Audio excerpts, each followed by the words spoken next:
Did you get a note on your end saying that it's recording? There it goes. I see it. Yes. All right. All right. Welcome, everyone. Thank you for joining our fall/winter community of practice session. We have two great speakers today. The first speaker is going to be Joan Fletcher, and Joan is going to share a DRiV workbook that she created. And she comes to us from Winning Ways Consultancy in Northern Virginia, and we are so lucky to have her.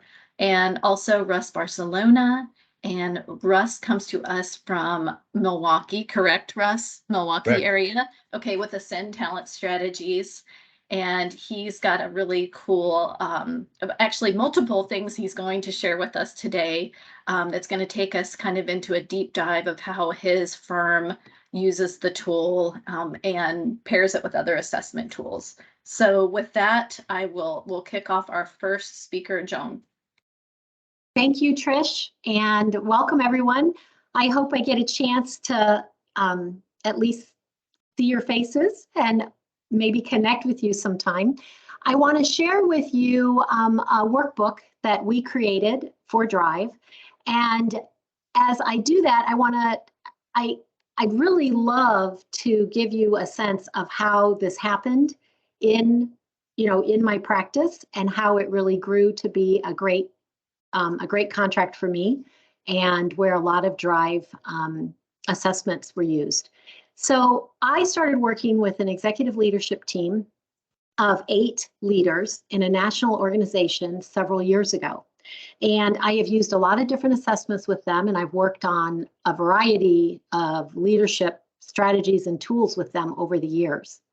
In January, I explained about the DRiV assessment, and they were very interested. So I used the DRiV assessment with the 8-member team.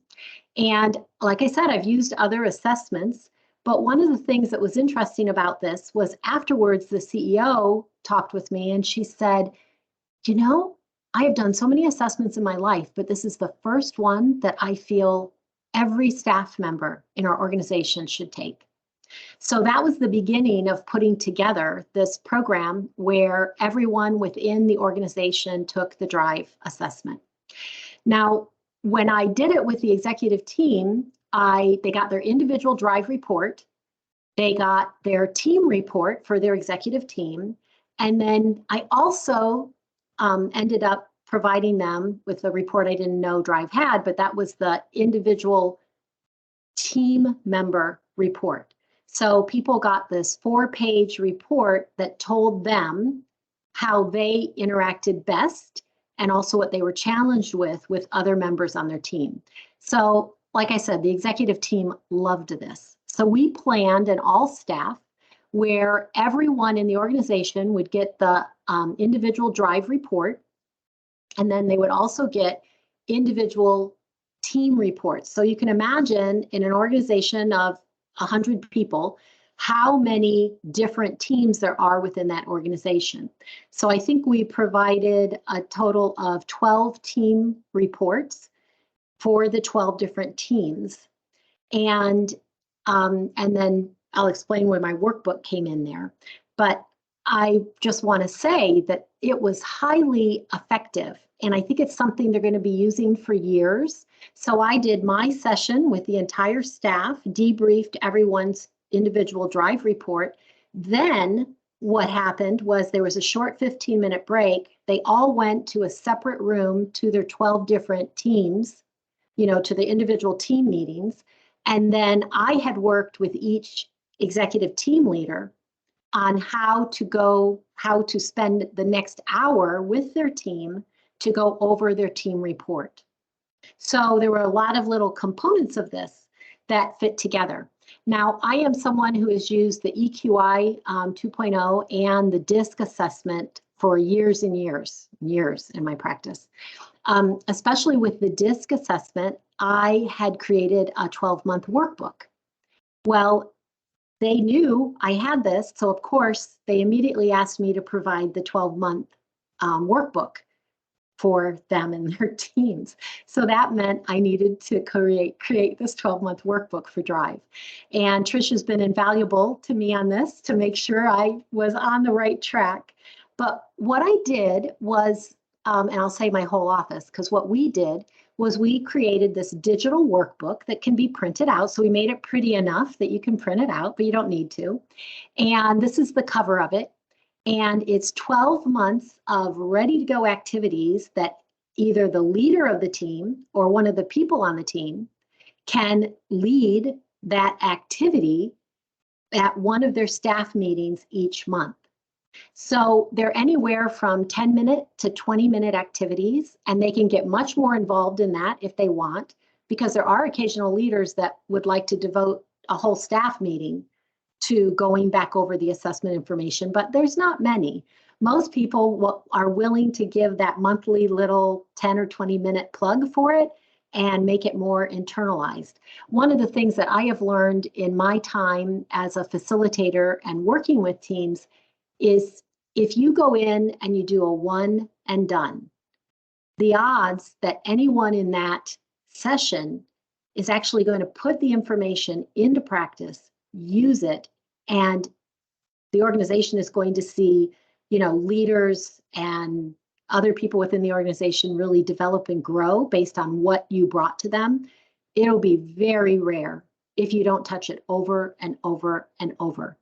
So in my contracts, I always say they can hire me to touch it a minimum of 3 times over the course of a year, but then that means bringing me in, or they can use one of my digital workbooks for whatever it is, and they can touch it themselves.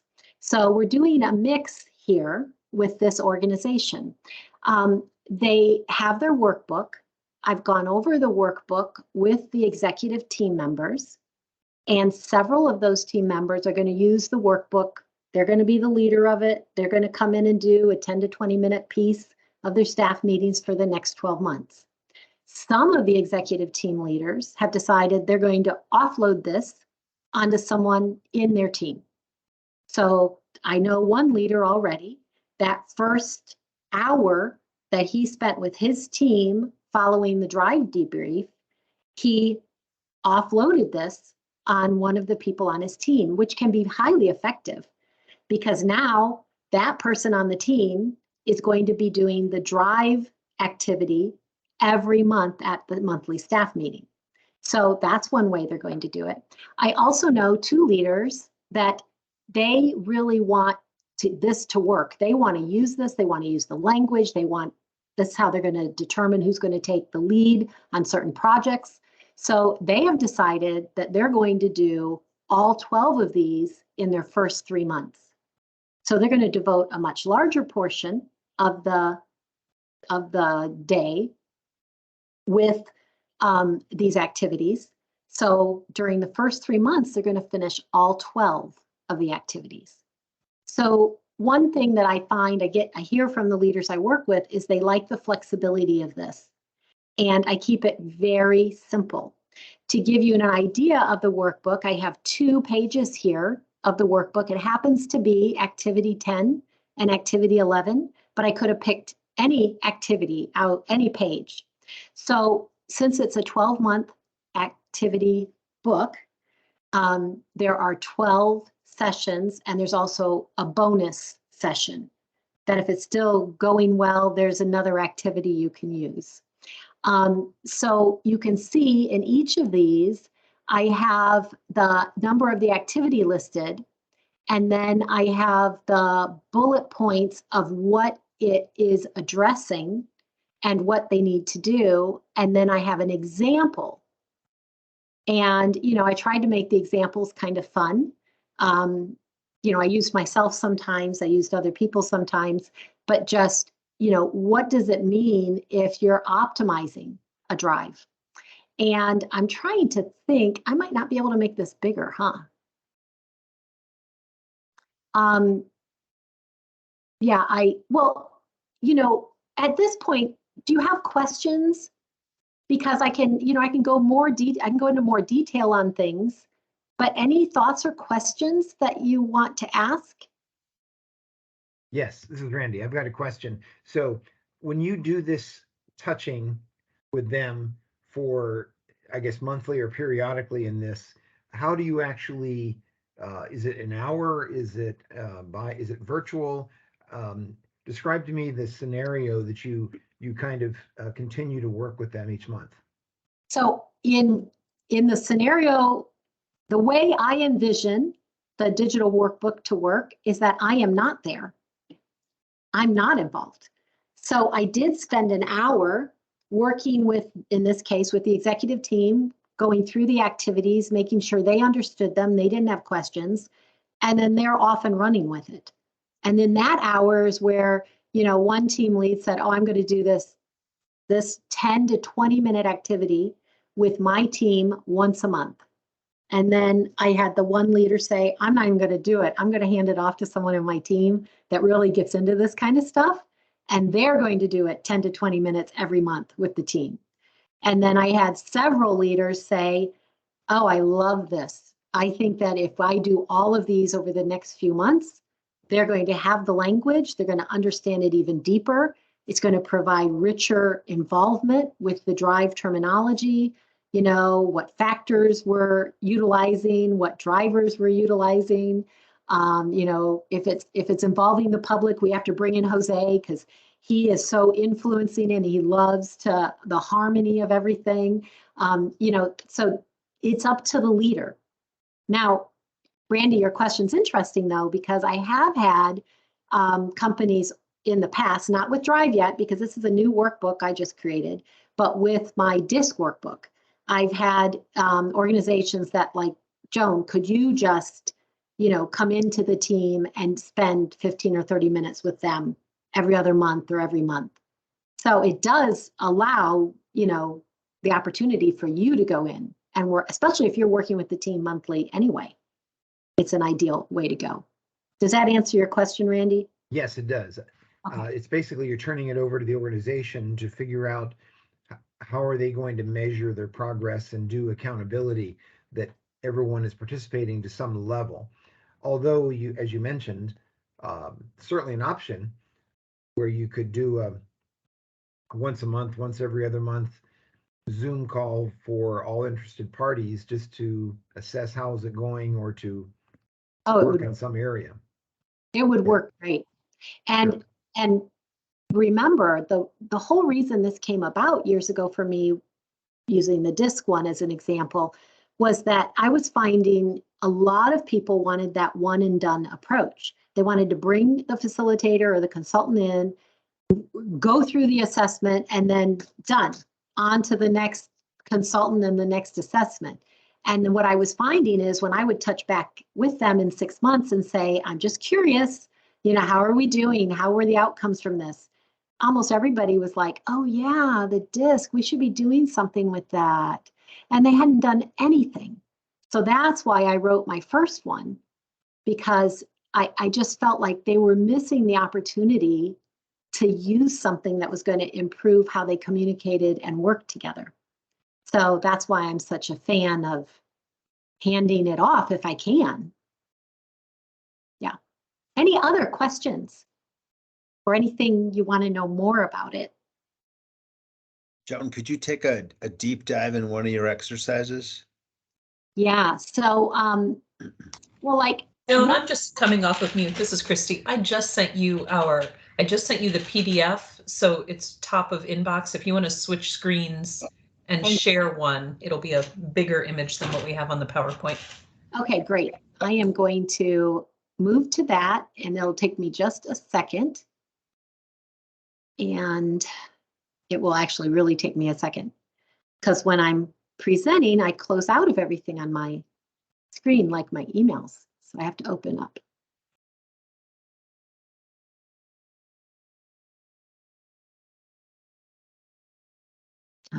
Okay, I'm almost there. You're a patient group.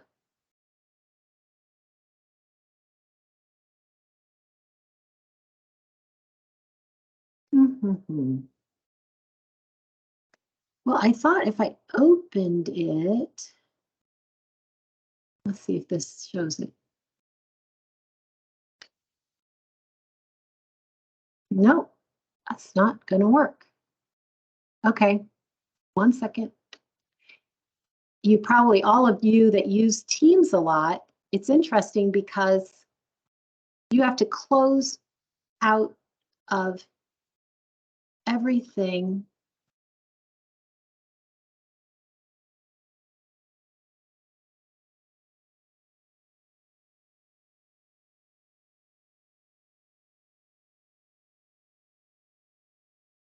Share again.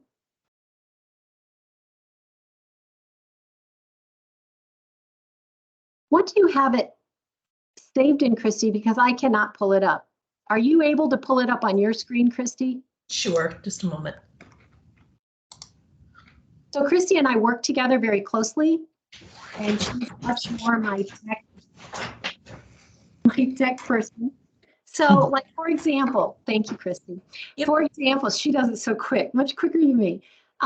So this is activity 2, and you can see, you know, the goal should be something you're interested in working on, and you believe will either add to your happiness, your effectiveness, or both in your work life.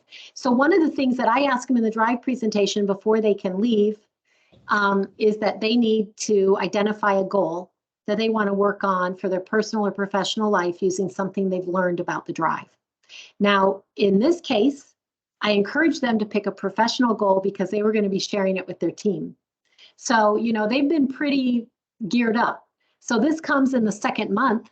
So by then they're either working on their goal or they've totally forgotten what it was, right? So I felt like it was really important to make this top of mind for them again. And they just, you know, I give them ideas about how to find the goal, where they can look. In this case, they're all given the workbook, so where they could look in the workbook, the pages, and then I give them an example. So for example, what they would say to the group is, my top driver of autonomy shows up when I'm being independent and feel I don't need someone else's help. And I can count the number of times I've asked for help with something in my work. And, you know, of course, it hasn't been many times for this person, this example. So it's been limiting at times for me since others have stopped asking me for help too.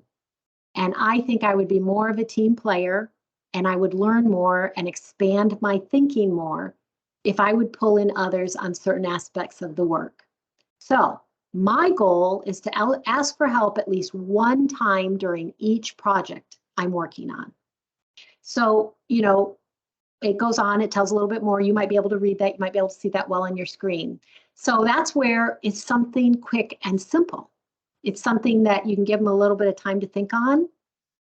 And, you know, I encourage leaders, you could send this workbook page to them a day or a week before the staff meeting so they could actually have time to think about it, especially if you have a lot of reflective people on your team. So none of these exercises are like, oh, well, I would have never thought of that, right? These are exercises that you and I, all of us coaches, consultants, whatever our title is, might be today, we come up with these things. We think they're very easy. These are the things that typically leaders and team members are not using any time on for their team meetings. And these are the things that really bring the DRiV assessment to life in that meeting. So if everybody in your team has shared what their goal is, they're also sharing one of their top drivers or one of their weakest draining drivers. And we're all learning much more about each other through there. Any questions at that point?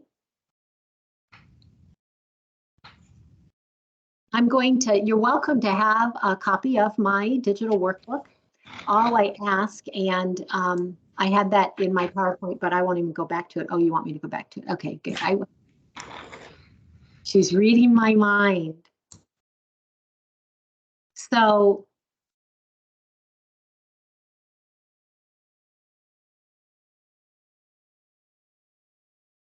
if you want a copy of the workbook, I'd like you to reach out to Christy, who just helped share my screen. This is a good email to reach her. My company is Winning Ways, but you need to make sure you put the Inc. in there. I'm incorporated. So you want to reach out info@winningwaysinc.com, and we'll send you the digital workbook. Like I said, you could print it out. The only thing that we request is that if you do use my workbook, I would really appreciate if you would leave my logo on it, and also make sure you leave the DRiV logo and the your logo, Trish. Help me, name of your company. I know it. Work life. Leadership worth following. Leadership worth following. Thank you. Yeah. Thank you. All I could come up with was LW. Yeah. LWF. That's right. I was like, okay, so now come up with the words, Joan. So sorry. But I have all of that on the PDF, and that's, I think, very important that we, make sure we give credit to all the people involved in that. So that's my request if you use it. If you have questions, or if you create more, or if you get feedback, I'd love to hear about that too. And that way you can reach me. So any other questions before I turn it over to Russ, our next speaker? Thank you, Joan. That was great. I mean, one of the wonderful things about the community of practice is that we're sharing ideas, and we're giving, it's a creative space, and it's just, we're so grateful, for folks like you that are willing to share and help each other out and learn. So this is great. Thank you. Thank you, Trish. Great fun. Okay, Russ, over to you. Okay. So I'm going to switch gears a little bit and talk about the DRiV as a team building, team coaching approach. And I want you to recognize that as I kind of go through this, the DRiV is a primary assessment that we use when we do team building and coaching, but we also augment it with a couple other assessments, and you'll see how it's kind of wound in to what we do. We really feel like, with the DRiV, we have an advantage over team building that you would typically see with the Myers-Briggs and other types of assessments, simply because of the precision of the DRiV and the reliability and the value proposition that comes from it and the output that comes from it. So the first thing I'll do is I'll share a little bit about what the team building process includes. And so let me go to screen for that.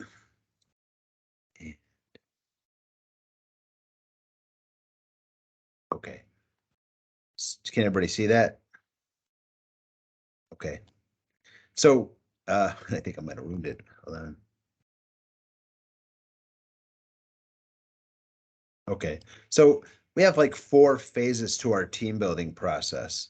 So once a team decides, yes, we want to go through, kind of a 1.5 day, 2-day team building process, at least to start with, we suggest that they step back. And what we do is we do 2 1-hour sessions with each participant. In the first hour, which is that kind of phase 1 aspect of it, we have a pre-work discussion with all the people who are in the team. The one-on-one interview focuses on what's working with the team and what's not working with the team. This is in their words, okay? What business challenges are they facing? What struggles are they having as far as their team dynamics? What are some things that are happening outside of when the team meets that are either problematic or obstacles to the team really performing? We really take a deep dive into that. At the very end of that first hour meeting, we kind of give them assessment light, we call it. So we already have the DRiV information for them. We use the California Psychological Inventory, and we also use the Thomas Kilmann inventory. The personality inventory, the CPI, really helps us take a deep dive on the person's strengths and capabilities as a leader on factors like assertiveness, adaptability, conscientiousness, empathy, political savvy, a whole range of that. And the Thomas Kilmann focuses on conflict. How does the person generally leverage their modes of conflict in dealing with conflict? And it gives us a sense of where they lead and maybe where they lag in their approach to conflict. And I'll show you some things in relationship to that. We have a second meeting with each person, and in that one we build out what we call the leadership cheat sheet, which I'm going to show you a copy of in a minute. That goes into our phase 3, which is where we actually have the leadership workshop. So getting a good sense of the dynamics, using those assessments. We also have our own, which we actually just built it in the past year and a half, our own team survey, which covers a whole range of kind of key aspects of how a team can behave and perform. Do they strategize well? Do they handle conflict well? Are they effective in their planning? So we kind of broke down, what do teams do that really kind of demonstrates how they're effectively working across the life cycle of the team. And we measure that with probably 2 to 3, 4 items in each of those kind of categories. That's our own kind of internal, we developed team building assessment. We aggregate the team level information. We aggregate the individual level information. The cheat sheets that I talked about, they go into phase 3, which is where we're actually now live doing the team building. We've been lucky enough to do most of these things face to face because the teams wanted it and desired it, especially with everything that's happened recently as we've kind of started to break free a little bit of the grip of COVID, right?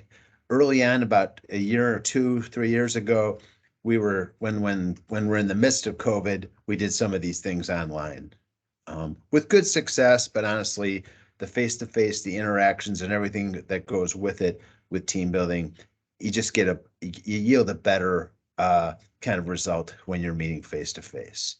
So in that phase 3, when we actually get them there, there's elements that we have. One element is we go through everyone's cheat sheet and we have what we call an accountability dialogue, which means when have they seen these behaviors? What can they do? And I'll show you in a second, what can they do to kind of tackle and address them? We also roll up kind of an integrated information. And for some of you have done team building with the DRiV, you're probably familiar with, the word maps and different things like that are used. I'll show you some examples of that in a minute too. And then we also suggest, very much like Joan said, let's do some follow through. So typically what we like to do is follow through, 90 days after we've done it. You can't come back too soon and you can't wait too long either. And then sometimes we have a thing where we go 90 days and then 6 months after. So it's like it kind of meets their kind of quarterly cycle of planning and development. But we have very clear action steps that we lock in with them at the end of phase 3 that they hold themselves accountable for. Okay. So the cheat sheet that we develop looks like this. So what we do is we break the cheat sheet, which is a 1-page sheet on every participant. It goes into the packet that everybody uses and everybody sees over the course of those 2 days. So anybody who's done team building has seen that people do a variable job in their ability to present their strengths and developmental needs, ask for support, ask for help on their blind spots, get recognition of what their role is on the team informally to help that team perform the best. You either have people who are reticent to do that, too self-protected to do that, or they overdo it because they believe themselves to be integral to everything that the team does that is successful. This really helps to kind of level the playing field while the person's talking about themselves and talking about their skills and capabilities. Everyone else has their cheat sheet out to see and follow along and ask questions and engage with the person as they bring this up. So what we do is we look at what are the strengths the person brings to the team? And you can see some of the language from the DRiV in there. What are the blind spots that they have that affect them and affect how they work within the team?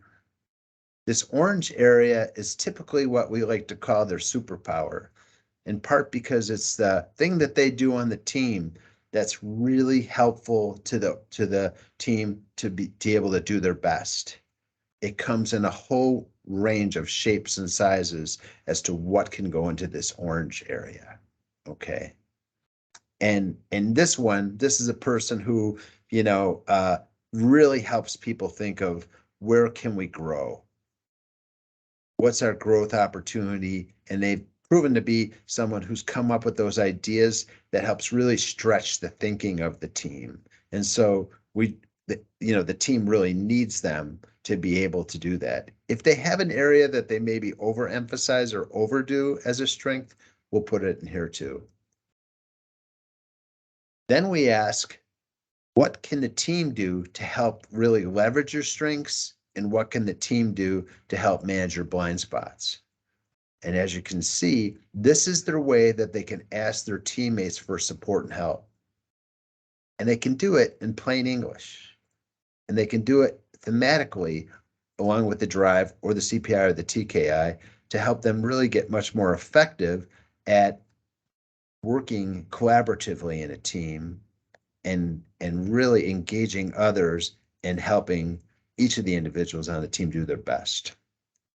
What we found is this really changed the game because the transparency that's associated with each of these leadership cheat sheets is, I have yours and you have mine. So we're going to talk about it. We're going to address and tackle things and look at, okay, when we're working together, how do we work more effectively together? What we found is the Russ. teams that, go ahead. Randy has a question. Oh, Okay. hey, Russ, I got Yeah. a question. I mean, about how this is all put together. I'm presuming that you or your team put together one of these per person. Right. And if you do, about how long do you find that it typically takes you to create one of these per person? So that's a great question. I'll step back a second. So, we've been doing leadership assessment and things like that for quite some time. Okay, we're getting long in the tooth.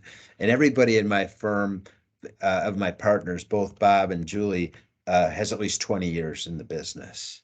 So, that first hour is collecting a lot of team information, but it's also, we're kind of assessing them and we're giving them kind of a debriefing like that. Like I said, that assessment light. That whole second hour is really made to build the cheat sheet out. So, you got all your wordsmith skills going, Randy, to be able to do that. And you're also you've got all their information out there and you're getting their agreement that, I can really push legacy too far. Sometimes it's about me rather than about the team. Okay, well, that's a blind spot. Let's type that in. And then let's ask, okay, so what do you want people to do to help you mitigate the fact that sometimes you push on legacy too hard? So what I just heard you say is that you actually co-create this in the second hour of the debrief per person. It's crafted with them. Then what we typically do is we actually complete it most often in that hour, that second hour. We send it back to them and we say, okay, you get a chance to do whatever you want with it. Edit it, pull things out, or whatever. But make sure you send it to us by this date because we're going to include it in the packet. Got it. Okay, very helpful. Thank you. And typically people make very limited edits, if any, because we've all kind of, respectfully and effectively kind of gone through those instruments with them, talk to them about situations where maybe, I'm a conflict avoider, or I tend to capitulate too often, or whatever the situation is. They kind of frame things out and we say, okay, well, are you okay with that being on your sheet? And most people are. Thanks. Okay. Other questions? Okay. So that kind of gives you a sense of the cheat sheet. And I really do think what that does is it might take like 4 hours for people to really kind of dig in and start talking about, where their strengths could help the team, where their, blind spots are. But this puts them right on paper, right in front of everyone. And what you see is you'll see people saying things like, yeah, I noticed that last meeting, when you pushed really hard for your idea and you just didn't read the room. We weren't with you on that. What can I do to help you mitigate putting yourself in that position again? Is it okay for me to raise my hand and say, would it be okay if others kind of contributed here and came up with some ideas to help you with your idea. What would you like me to do in that situation? Should you put yourself in that place again? So they have those discussions right then and there. And I think a big part of it is because, it's right on the page here. We go right to the issues. So that gives you a sense of the cheat sheet. Now, I don't, in a half hour's time, it's hard for me to go through the whole agenda that we set for the 1.5 day or the 2-day workshop that we carry out. But what I wanted to do is I wanted to kind of put in front of people a little bit of what we do, what we provide for them post the workshop. And so here's an example of what we've done in the past. So we kind of tell them, okay, here you were. We got together on October 6th and 7th. We took these assessments. This is the information that we draw from that. And then we give them, okay, here's the contents of the report that we write after we're done with the team building. We typically have this report to them within 3 to 5 days after the workshop's complete, because you got to keep the momentum going, right? You can't give this to them 2 weeks later. They're already, as they're leaving the room, they're already answering emails and doing everything like that, because people are busy people, right? So what we do is we look at, okay, so remember, this is how your team is driven, right? So those are the word clouds that are produced by the folks at LWF, when we put together and aggregate the information from the DRiV. So obviously this was a very straightforward, commercially focused team. Good elements of collaboration, good elements of forgiveness. Some of those aspects were there. It was very, very kind of clear that, here's what we're pretty much focused on. So we tell them, hey, capitalize on those things, right? And this was a major food company, $16 billion food company that actually was totally in the grip, okay? They were, you had supply chain issues, you had workforce issues across 56 plants in the US, and to top it off, they were undergoing a major transition in how they framed their business. And they chose the wrong time to do that because it was just before, just like around the 2019, when February and March hit, then everything was up for grabs with COVID, right? We also give them the word cloud of their drainers. Interestingly enough, we've done this enough times where we've actually come up with our own names for things. So you can guess why we call this team was suffering from what we call CDC disease. Okay, caution, deliberation, and compliance. So totally a ready, fire, and aim type of team. And that's what they were doing at the time too, right? What they were doing was they're picking short-term solutions and poking at, well, maybe this will work or maybe that will work, without really thinking through and kind of going, okay, so what's the downstream effect if we change or we make this decision? And I'm sure that you guys work with a lot of organizations that suffer what we call the CDC disease, kind of derived from the DRiV. One of the more interesting slides that we built is kind of a homemade one, but it leverages the DRiV. So you can see the DRiV factor distribution, and then you can see here's their average and the blue line and the distribution around each of the factors with this team. So this is a very high impact team. Not unusual to see this, right? But we really kind of looked at, okay, so if everybody goes in the room and everybody's high impact, who's going to draw the team back? And say, everybody's got the direction, everybody thinks they know which way to go. How are we going to be better at deciding, what we really place our energy into and what we tackle and address today, midterm, and then long term, as far as how this team has to lead this organization or in many cases lead, kind of part of an organization, right? So we kind of help them by giving these little word boxes and saying, okay, so what can you do to kind of mitigate the fact that you are a high impact team? It's not unusual to see this factor high, especially when you put a bunch of executives in a room, right? The nice part about this team is that they really kind of spread themselves out on insight. We've had instances where people are high impact and high insight teams. And what a high insight team might mean is they all have the next greatest idea and they always keep putting it forward, but it's never grounded and it's never kind of fully kind of implemented or executed upon, because my idea is just as good as yours. So why are we doing yours? Is what kind of dynamic that comes from that. With this team, we actually tell people, these are our actual individuals on the team, hey, because you are, lower on the insight factor, it's your job to bring the pragmatism to the ideas that come from, those who are really kind of engaged and want to provide insight to the business and insight to the team. This was a pretty high connection team. And what that can mean is they can overdo it. So they may not challenge each other. They may, especially because it's also a fairly high harmony team. And so this little x-ray of their team dynamics can kind of say, you got to be willing to challenge and to work through conflict. And the people who are lower on the connection score might be better off to do that. And they know who they are. And everybody on the team knows who they are too.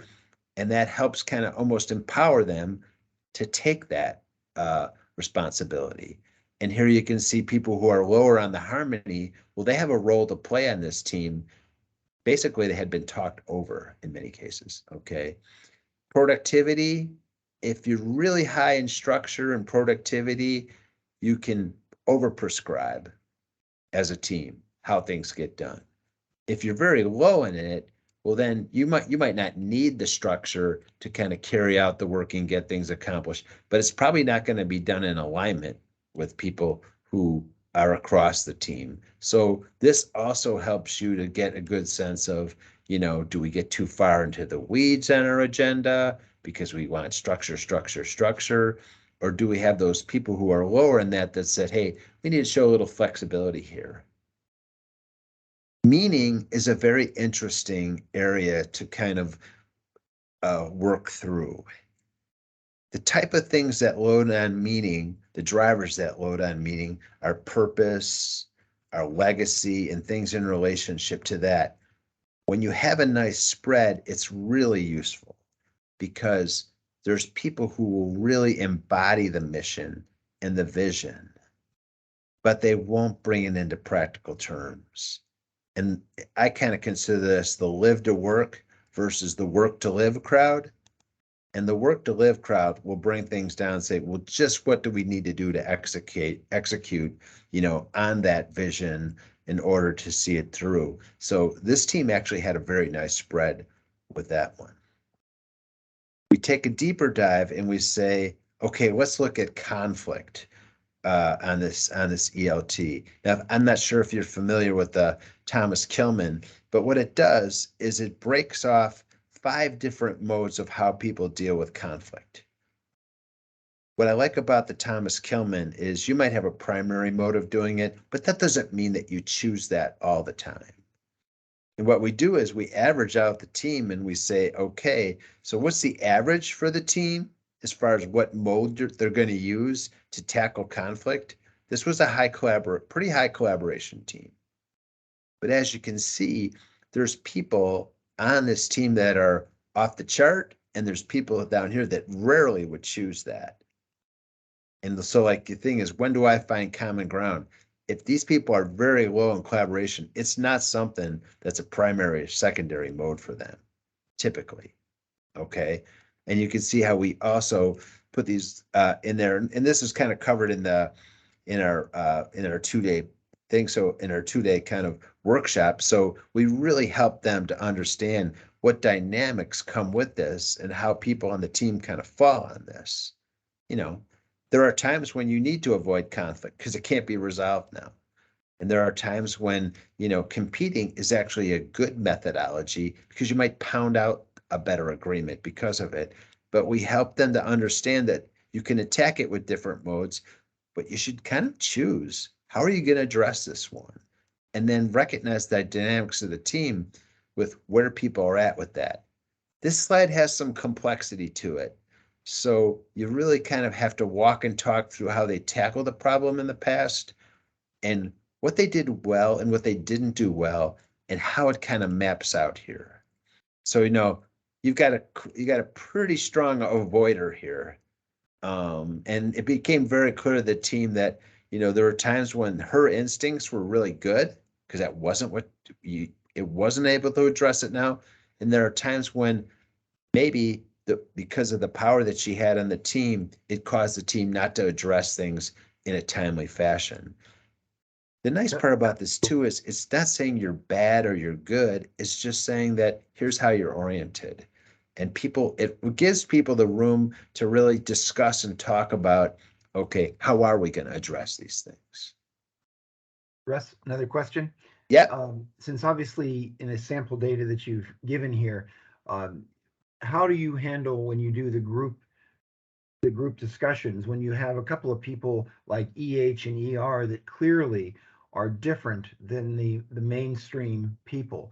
Because on one side, you want to be able to deal with that, but the other side, it's so obvious that there's, Houston, we have a problem here. How did you deal with that in this kind of situation, just as a sample? Yeah, I think that we don't frame it that way, Randy, ever, Oh, really, no, right? but it's kind of obvious. Yeah. Yeah. I think the aspect of it is awareness is critical, right? So we just frame it and help them build awareness of, okay, this is how you're oriented. Doesn't mean you're always going to be that way. Doesn't mean you apply yourself to every problem that way, but being aware of it.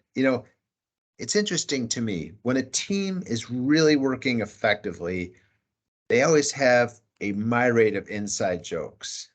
Like, hey, we're going to tackle this today. ER, we know you're an avoider, but today we can't do that. Everybody gets a laugh, everybody gets a giggle, and then they address the problem. So, like, the more that you're able to help them build that awareness, the better. Or they say, do we have enough information to really address this problem? ER, EH, and PH, what do you think? Because you guys are the ones who are more apt to kind of be very deliberate and careful about how you address conflict. So imagine that being layered onto how the team works together. They really build that understanding of each other. So it's such, secrets kill, right? Yes. and underlying things that people don't talk about really subvert good team performance. So when it's out in the open and it's clear, it's like, hey, I understand you. I trust you. You're going to get your job done. I mean, if there's someone who's toxic on the team, it's going to become obvious anyhow. It becomes obvious to us in the first 1 hour meeting what's going on here that's not working. They got to deal with that. That's something that they have to do either before, during, or after the team building. Well, Because I think you can't build a team on toxicity either, right, Randy? right. No, it's a credit to you and to the sponsor of your effort with them to be able to put it all on the table. Yeah. And quite frankly, say we're going to increase awareness. People are going to be uncomfortable. Everyone needs to get across the finish line together, because sometimes with senior executives, that one or two people, it actually drives them the other direction. Yeah, it can. Yeah, so good for you in this particular case. Yeah, yeah. So then we actually say, as far as roles and responsibilities, it's like, how the ELT works, right? So these are some things that they sounded very basic. I'll just go through one. This was a team that met for 4 hours a month, and they would get a slide deck that had over 100 slides in the deck. And they get 4 or 5 of these to go through. Well, you could imagine trying to process a 100 slide deck and then The next 15 minutes, you got another 100-slide deck or whatever. So they actually made a 10-slide rule.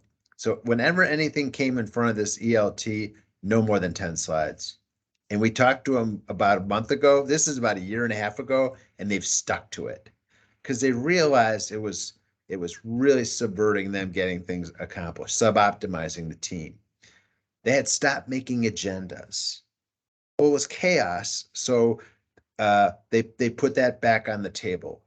Who's going to be responsible for it? How are we going to set it? How are we going to adjust it based upon the needs? Everything became there. So a lot of good meeting habits were lost on this team. And anybody who's worked with teams, you can see the level of deterioration of how the team works with either the norms or the structure that they use to carry out an effective kind of meeting time, right?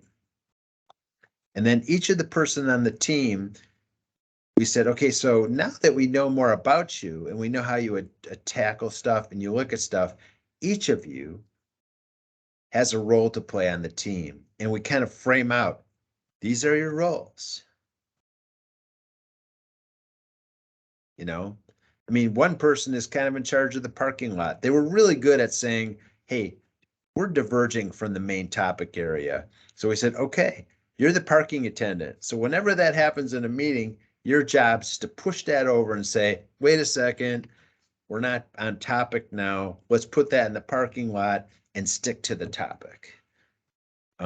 You can imagine the time that was just kind of wasted as they went into, multiple kind of different divergent paths, especially since now they're forced to kind of meet virtually and they're right in the middle of COVID, a workforce issue, and a supply chain like nightmare, right? So we really kind of focused on, okay, what does each of you play as far as this role? And there you see all the participants. We had 11 participants in this.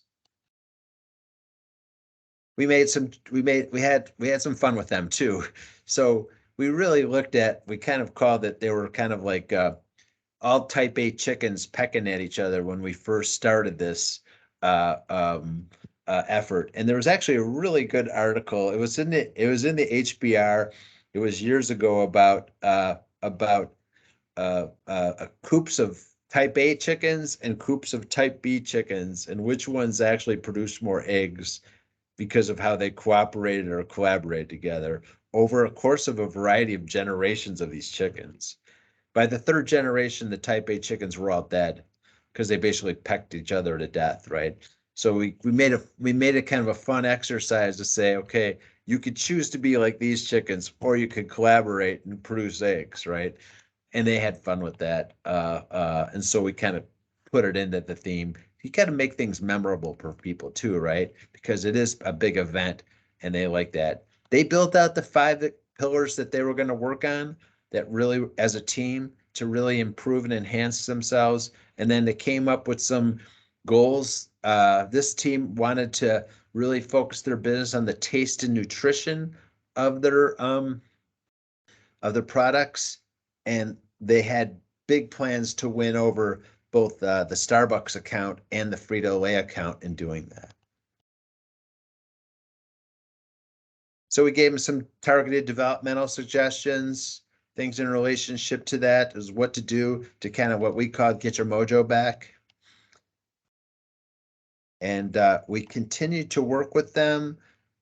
They made a switch in their leadership and their presidents, which was kind of made sense for them to do that. And the current president was the COO, who he kind of stepped up in the role, and we're still in contact with him. From what he said, they still bring their cheat sheets to their meeting. Okay. Now, what we did since that engagement is we created what we call a team cheat sheet. And this is like a 1-page, what does your team do really well? Where does your team fall short? When your team is at best effectiveness, what kind of dynamics and what exists on that team? What can you as a team do to help really kind of accentuate the strengths that are collectively you're exhibiting? And then what areas do you really want to enhance and improve and get better at because they're blind spots for this team, or they've been problematic in the past, like too many, distractions, allowing too many distractions to kind of affect, how the team makes decisions and tackles stuff. One quick dynamic that we ended with this team is the president or the COO would go to divisional meetings unannounced sometimes just to see how things were going. And that ended because what they were doing is they were taking over that leader's responsibility, and no one was listening to the leader of that division anymore because now the president, the COO is there. And they didn't realize you're just disrupting what this person's planning on doing. You're undermining what they're planning on doing, and you're not looking like a whole team. So we put a lot of emphasis on what's within the room behavior of the executive leadership team and what's outside the room behavior of the ELT, the executive leadership team, because you have to have that in alignment if you're going to really be successful as a business. We feel pretty good about it. They're sending us t-shirts, so we thought, oh, we must have done something effective for them. And that kind of gives you a sense of several of the things that we've done that we feel have really helped to augment and enhance the use of the DRiV as kind of the primary piece that we use in team coaching, and be really results oriented. And the nice part about having a day and a half or 2 days is we can find a problem that's really troubling to them, and we can facilitate through a discussion of how they're going to address and tackle it, so they get some practice. So instead of doing a role play that, is something that is tangential to what they're doing, but could be instructive, we go right to, okay, let's take something that you're facing that's a business issue. And with this team, they weren't really leveraging their talent acquisition and talent development group well. Everybody thought, well, we'll get the candidates, we'll figure it out. And they weren't using their corporate TA as well as they could have. And we matched that back together really and helped them to say, okay, how do you leverage, a strong TA team corporately to help you at your plant or at your location, get talent? Because as we know, it became more and more of a struggle during COVID, right? I left a couple minutes for questions. Russ, do you let do the team members share their well, I'm calling them their dashboards, but what you called them something else, cheat sheets. Do they share them with each other? Yeah, that's part of the trade. That's part of that's within the day and a half, 2 day. Okay. Right? And we encourage them when they're collaborating on things and they're tackling stuff.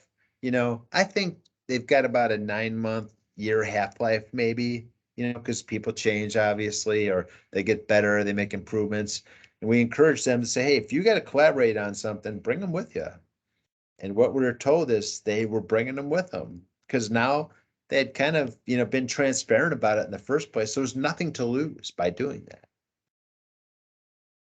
And so for that superpower section in your cheat sheet, you're weaving together that assessment data and you're co-creating to get those superpower data. Yeah, so because this team suffered from CDC disease, right? Caution, deliberation, and compliance. There was one person on the team that's super high in deliberation. And we said, okay, you become a big factor because when the team is ready, fire, aim, you have the power to say stop in a meeting and say, we have not thought through this enough to make that decision. And everybody has to honor that fact because that's your superpower. So you can see how it plays out as they're kind of trying to do business and tackle things.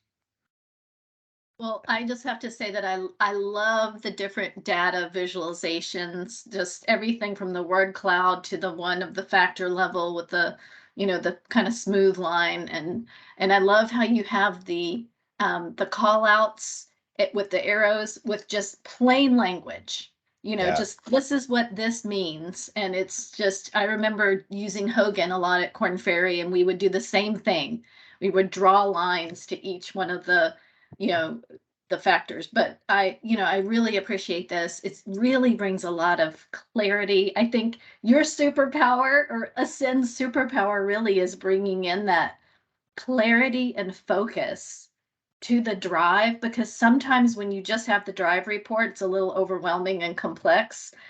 So this really, for me, and I'm sure for everyone attending, has been extremely helpful. I learned a ton. I get a ton of questions about conflict styles. So just, it's been very helpful. Very Yeah. much appreciate it. Oh, you're welcome. I have a minute or two if anybody has any other questions. I know we're over time a little bit. Oh, I have one more question, Russ. Are you, maybe the elephant in the room, do you plan to share your information? Yes, I can. If you contact me, I can definitely send you some of the samples that we have. And even if you just want to engage in a one-on-one discussion, you know, let's build some better teams out there. There's plenty of work to be done.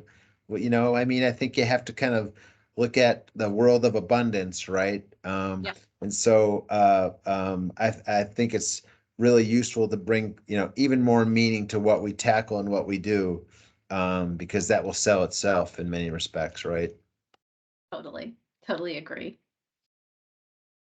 All right. Well, if there's nobody else that it has any questions, we'll close the meeting, and I will send the recording out to everyone. And thank you again so much. We are very grateful to our presenters. Okay. Bye, All right. everyone. Bye.